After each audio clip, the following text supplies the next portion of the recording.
Dulu kita pernah bercanda gurau di ruang kerja bersama. Tapi sekarang, kita bayar rindu lewat podcast dulu ya. Welcome to Workplay Podcast.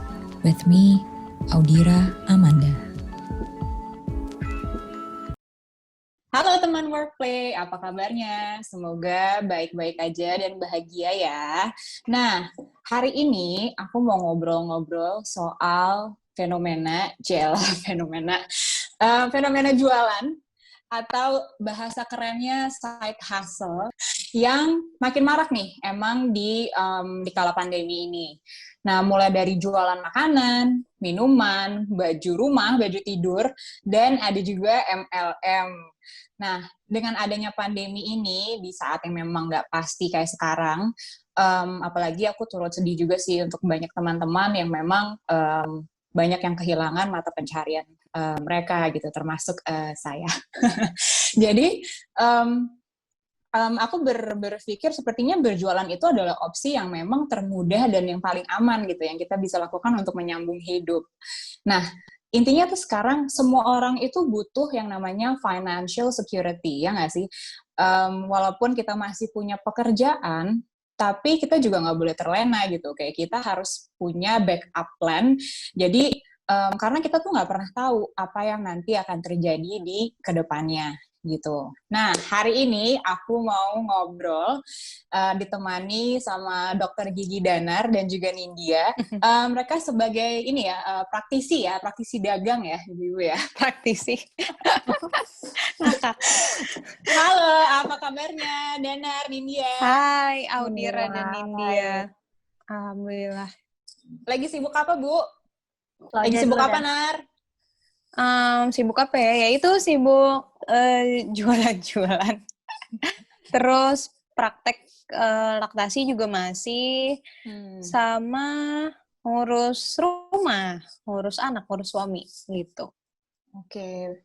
Nindya gimana, Nin? Lagi sibuk apa? Kalau gue kan memang kebetulan ibu rumah tangga ya, jadi memang di rumah aja, ngurus suami, ngurus anak, dan hobi gue jualan. Oke. Nah, itu jadi udah terhitung sebagai hobi ya, Nin, ya, jualan itu ya? Yes. Oke. Nah, Nindya sama Danar nih emang bisa dibilang tuh rajin banget dan konsisten banget dalam berjualan gitu. Nah, terus sekarang lo jualan apa, Nar? Apa ya? Kalau sekarang yang itu kan sanitizer. Terus abis itu si yang madu tuh udah baru-baru ini. Sebenarnya gue tuh udah member dari bulan April. Cuma kok ngelihat orang-orang rame ya sekarang pada seru gitu. Kayak mau achieve sama si level itu tuh kayak cowok-cowok main PUBG gitu gak sih? Kayak gak mau ketinggalan gitu. Terus jadinya FOMO ya ikutan kan. Iya, terus kayaknya gak apa-apa nih kalau gue ikutan. Maksudnya gue tadinya juga kayak, enggak lah MLM males gitu. Tapi ternyata seru juga gitu. Terus lumayan juga hasilnya. Nah, terus itu kan sanitizer si madu, terus waktu awal-awal PSBB kan bulan puasa, gue bikin kurma latte. Cuma abis lebaran sih udah jarang lah, cuma kalau ada pesanan aja. Terus apa lagi ya? Oh, ini kemarin gue bikin wastafel buat anak gue, terus banyak yang minta bikinin gitu. Iya tuh lucu deh, gue pengen juga tuh. Iya. Lo waktunya kapan sih, Nar? Lo sambil praktek ya? Padahal ya, sambil praktek. Enggak, gue kan praktek cuma seminggu sekali. Oh, iya. Gue praktek seminggu sekali. Cuma biasanya kalau misalnya ada pasien yang dirawat inap, kadang gue malam masih suka visit gitu. Iya. Jadi ya seminggu sekali sampai 3-4 kali lah gitu. Nah, terus yang lainnya bisa minta bantuan orang rumah sih. Masih bisa lah kepegang. Iya. Nin, lo apa, Nin? Masih jualan itu nggak? Apa yang temannya nasi? Apa sih itu bawang pedes ya? Oh iya, baik. Kan kita juga jualan ini. Siwang temennya nasi. Dan lo harus tahu, ini tuh ceritanya yang buat itu tuh ustadz pondoknya suami gue. Yang masak bukan gue. Yes, jadi ustadz pondok yang bersarung itu ternyata jago banget masak. Pada buatin si siwang ini. Jadi sebenarnya tuh si siwang ini asli Cirebon. Makanan khas Cirebon mereka tuh dari Cirebon. Tapi yang namain memang gue, temannya nasi. Iya. Gue itu jualan ini ya, sampai 2 digit tuh dapat. Keren abis. Itu sampai. Tapi itu enak banget benar. Parah itu tuh. orang PO-nya tuh parah banget. Sampai gue nyewa admin untuk balesin WhatsApp, tahu nggak? Itu separah itu nih si Siwang itu. Pas lagi happening. Tapi terakhir-terakhir ini agak lama lah perputaran. Mungkin orang udah bosen dan udah banyak. Tadinya kan kayaknya nggak ada deh. Karena kan memang ini kan isinya kayak bawang goreng plus terasi. Gitu. Pedes ya. Mungkin itu yang membuat orang Orang Indo tuh kayaknya yang pedes-pedes gurih gitu kan. Makan pakai nasi panas tuh kayaknya udah paling ini ya, paling menjual ya. Terus gue ada ini juga, Mama. Ini air sari kacang hijau untuk ASI booster. Ini kalau ini gue sendiri yang buat, resepnya eyang gue umurnya udah 80 tahun. Jadi pas gue lahiran Zia, baru beberapa hari pulang ke rumah, dia buatin gue ini. Gue sekali doang minum, itu ASI gue mancurnya bener-bener kayak keran. Makanya gue namain Mama, manjur-mancur gitu. Terus yang sebelum ini gue ada hijab antara tuh nggak, hijab lace yang ditolongin doang gitu. Kayaknya semua dagangan lo gue beli deh, Nin. Iya ya. Iya, sumpah. Ini tuh awalnya nyokap gue buat, kan dia punya anak cewek 3 ya. Jadi tiap ada acara pakai ini. Kan dulu juga gue belum berhijab kan. Tiap gue kemana tuh ditanya, itu buat di mana, beli di mana. Akhirnya kayak, apa jual aja ya, kok orang-orang pada nanya. Dan ini pun parah. Pada masanya itu lagi booming. 50 nyampe. Sehari? Enggak. Oh, ininya pemasukan? Yes, sampai segitu. Kayak gue ngejual tuh dalam 1 bulan, ini tuh ramenya pas bulan puasa mau lebaran ya. Lebih dari 500 piece tuh gue jual. Gila banget, sumpah. Gila, udah kayak Tamrin City ya, keren. Terus yang paling sering dibeli orang karena PSBB, apalagi Danar dan suaminya dan keluarganya suka banget ini. Sumpah, tadi siang barusan gue makan itu. Ayam dia pertama ya, ayam tinggal digoreng. India.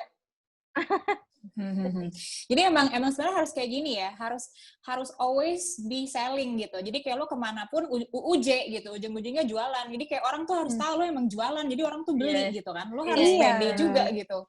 Iya, jadinya dia tuh kalau mau nyari sesuatu inget kita gitu. Nah, terus apart from tadi ya, dia kan juga cerita tuh pemasukannya dia dari berjualan itu kan emang ya alhamdulillah menguntungkan ya, gede gitu kan.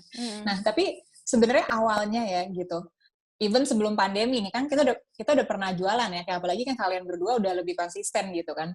Kenapa sih lo suka jualan? Kayak apa sih yang membuat lo tuh jadi semangat gitu loh untuk jualan terus? Boleh nih dia, boleh nih dia. Kalau gue gini ya, gue rasa jualan tuh udah mendarah daging di gue, kayak passion gue tuh jualan. Karena gue tuh suka banget uang. Jadi gimana caranya gue dapat banyak uang? Karena pengeluaran gue besar, jadi gimana biar seimbang, gue juga harus punya pemasukan yang besar. Betul. Tapi bukan berarti suami gue nggak ngasih nafkah ya, enggak. Jadi walaupun si suami gue ini semua keuangannya dikasih ke gue manage, tapi gue tuh pengen punya pemasukan sendiri, biar mau apa-apa tuh enak gitu loh, kayak gue punya prinsip uangmu uangku. Jadi ketika gue mau beli prenelan atau apa-apa, gue nggak usah izin dulu. Jadi enak aja punya uang sendiri gitu. Makanya gue suka berdagang. Tapi kalau dilihat dari sisi agama, Nabi kita tuh berdagang loh. Jadi kalau kita berdagang juga kita menjalankan sunnahnya. Nih mantap. Iya, katanya tuh Pak Ustadz yang ngomong. Iya, katanya berdagang itu sunnah ya katanya ya. Yes. Nar, kalau lo gimana, Nar? Kalau gue ya kayak gitu juga, emang ada kepuasan tersendiri aja, walaupun misalnya kadang kan kita beli barang terus kita harus ngikutin harga pasar, terus misalnya ya cuma untung tipis lah, misalnya 5.000, 10.000 gitu.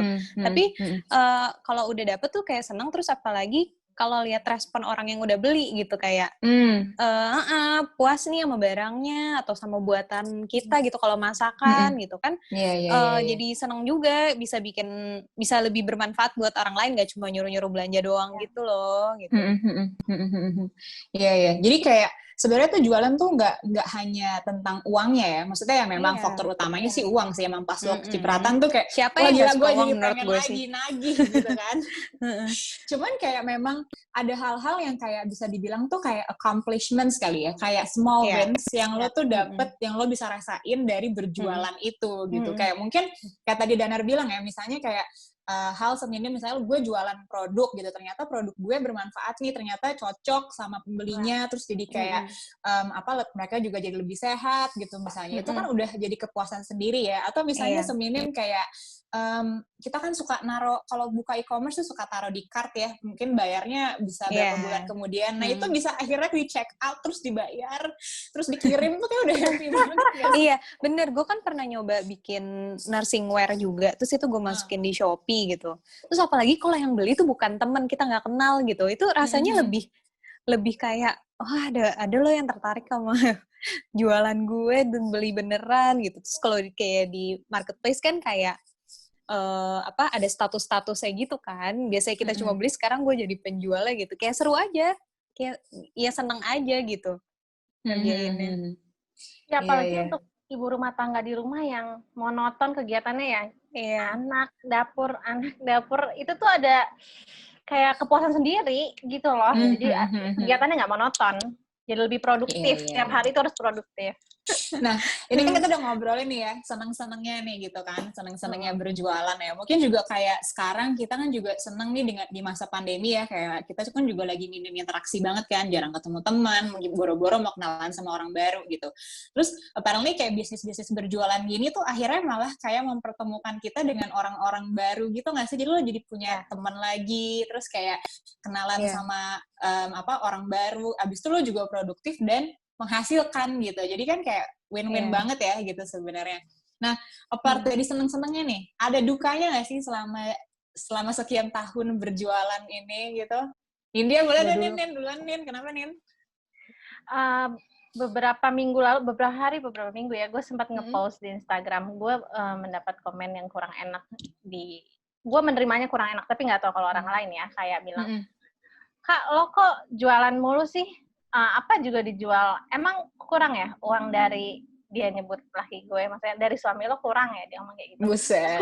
Gue kayak, bukan urusan lo coy.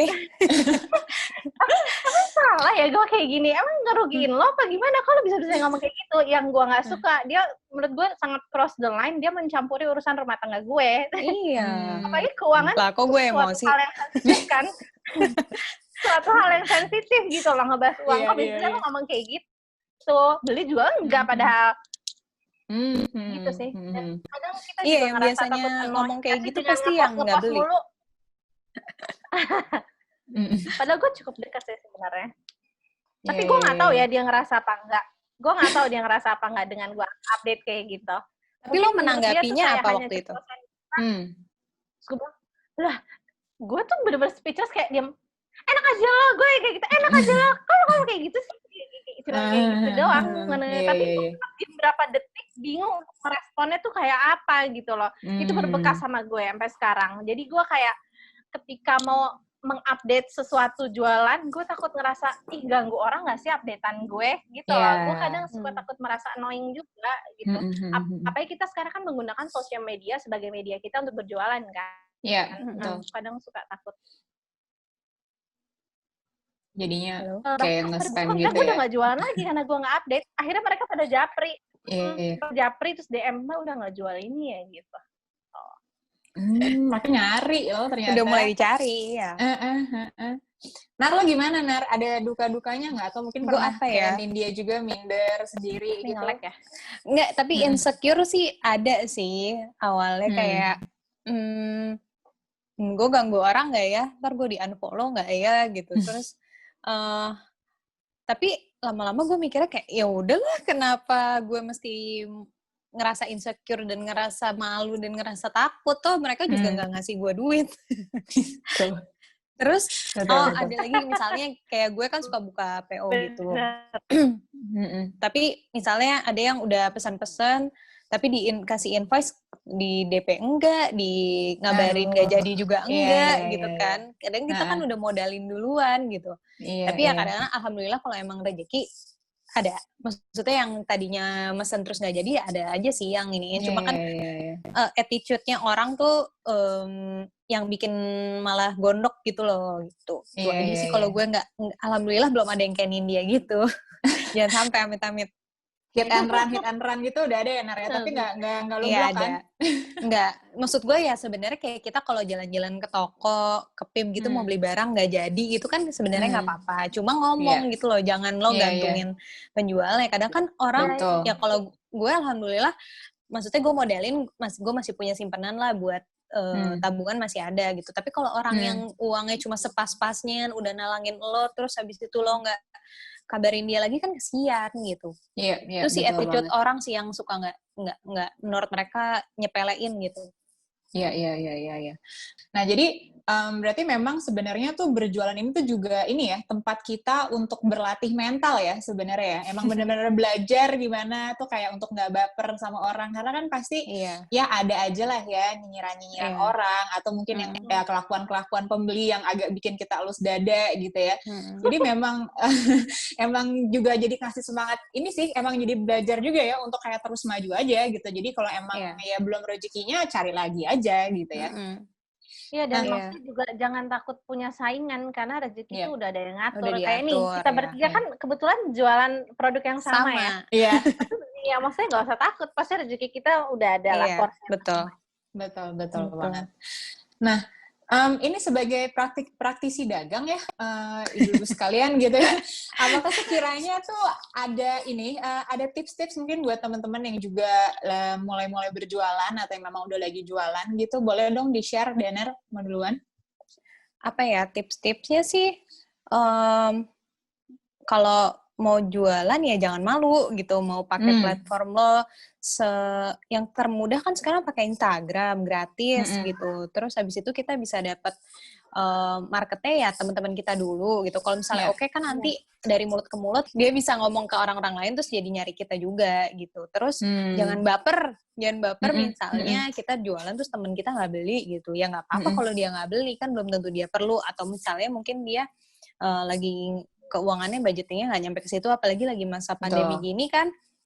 Kita nggak bisa tahu gitu masalah keuangan orang apa gitu. Terus nggak usah mikirin orang ngomongin kita, misalnya ntar dikira suaminya nggak ngasih duit, apa uangnya nggak cukup, ya udah kerjain aja gitu for fun gitu. Apalagi sekarang semua orang jualan kan, jadi kita kayak saling dukung aja, saling seneng gitu.